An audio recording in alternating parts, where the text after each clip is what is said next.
Thank you. Thank you.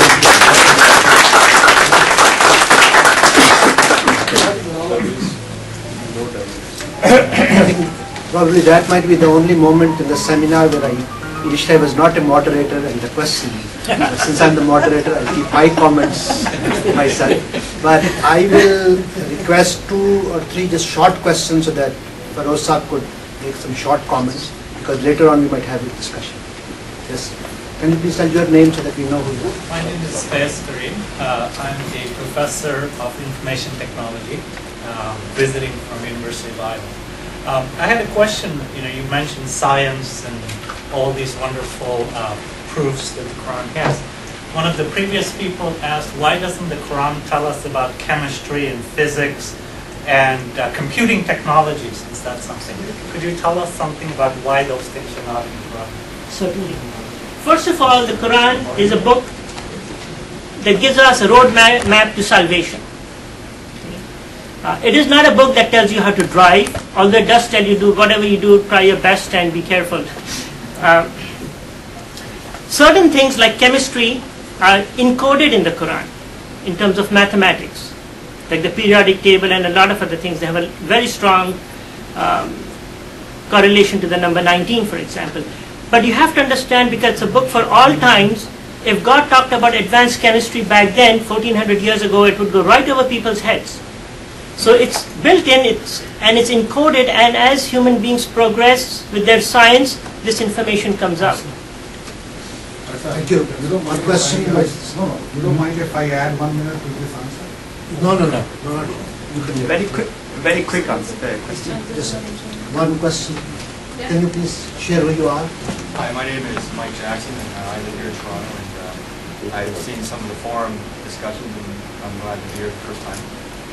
My question is, and I'm sure many may have similar questions, is that when you say the Quran's relevance in the 21st century, the first thing that comes to my mind is a lot of the really atrocious things that I see on TV.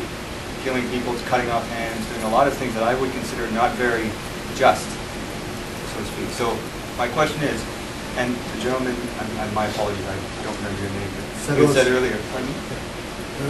Mr. Karmally. Yourself. Me, Zia. Zia.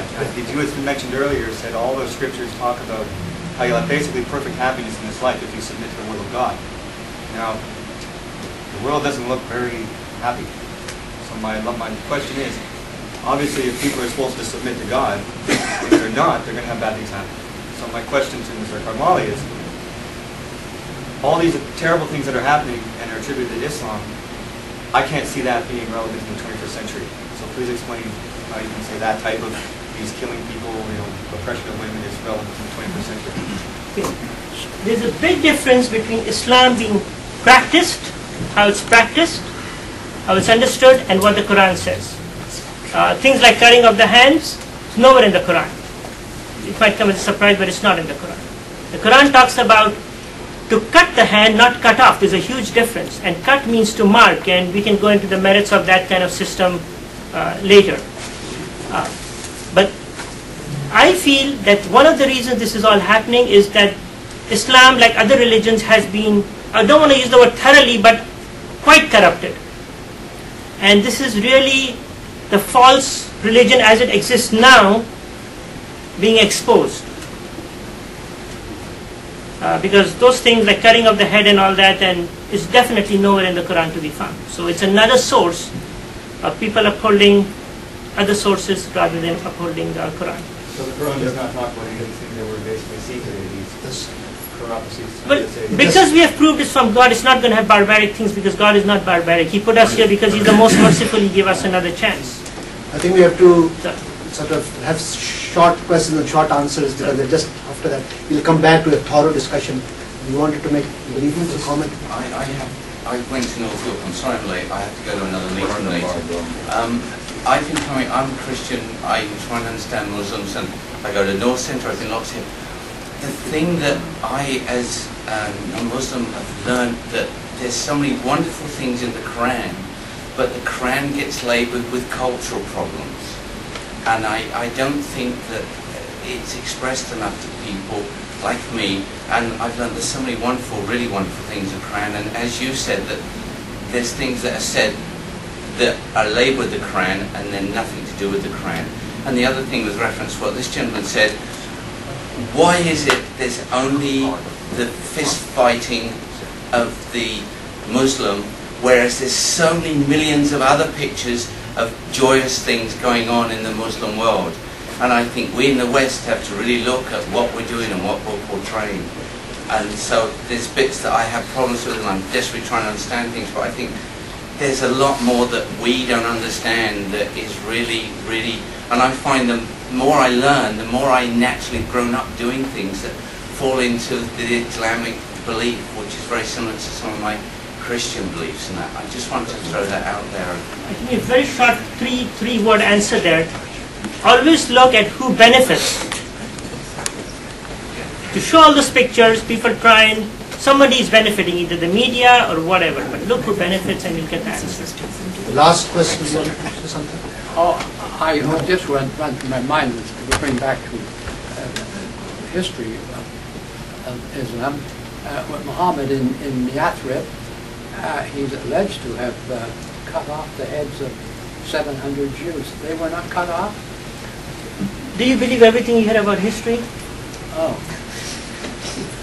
Okay, that's a good one.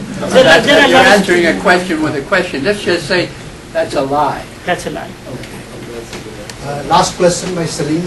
Quick question. Yes, Salim Sadiq. My question is to the person, he's not here, but I will put up in the website. Okay. You know, in 1920 or 30, the Prime Minister of Britain was asked that what it could see like if the Muslim in Spain was still ruling in Europe. I will put on the website exactly because right now I don't have. His answer was, we could reach the moon 300 years ago. So I will put further more things. I was just going there. Okay. So thank you very much for your comment.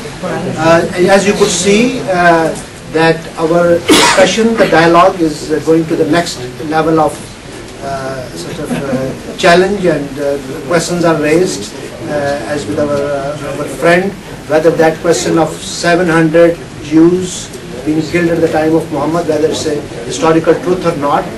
You know, so I think those are the things coming up, and obviously in the website, when we have the discussion, somebody might answer it in a more satisfactory way. By the way, I've heard this argument many times. The first time I heard it denied.